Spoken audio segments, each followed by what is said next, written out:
welcome. This is part 2 of Quilting Elizabeth Hartman's Spectacular Savanna. I'll be working on the lion's head, the hippo, and the zebra.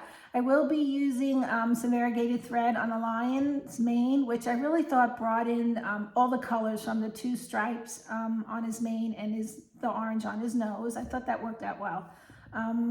And then I will be doing some marking as well. And I use a water-soluble pen on the light fabrics, and I really love to use that blue eraser liquid spray. It works well for me. I am not, affiliated with the company.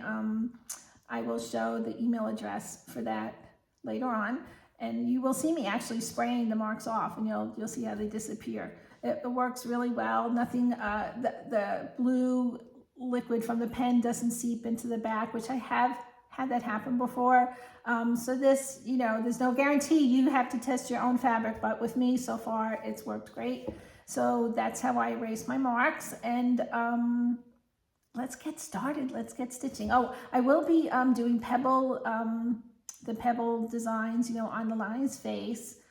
What else will I be doing? The zebra, I loved the design of the fabric, so I just really stitched in the ditch really around there and kept I thought the fabric was the design again.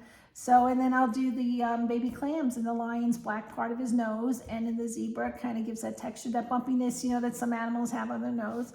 So, all right, let's get stitching, get to it.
Okay, I am going to finish quilting the hippo, and then I will erase and spray these blue lines off, and we'll see what it will look like. So I love to use this blue line eraser spray. It's fabulous. I use the blue water-soluble pen as a marker on my light fabrics, and this just erases the blue. It doesn't come back. It does a fabulous job. It doesn't delete to the back of the quilt, because I've had that happen where it seeps through. It looks like it's erasing it on the top, and then I look at the back of the quilt, and some of the blue markings are back there. So anyway, I don't get that with this. I'm not affiliated again with this company. It's just one of my favorite tools I like to use. Oh, there's the website right there. So you could get, or you could just Google it online, and I think Amazon sells it. I don't remember where I got this actually. I bought it a while ago. Anyway, so I will come back after this is finished, after I finish stitching this and the blue lines are gone.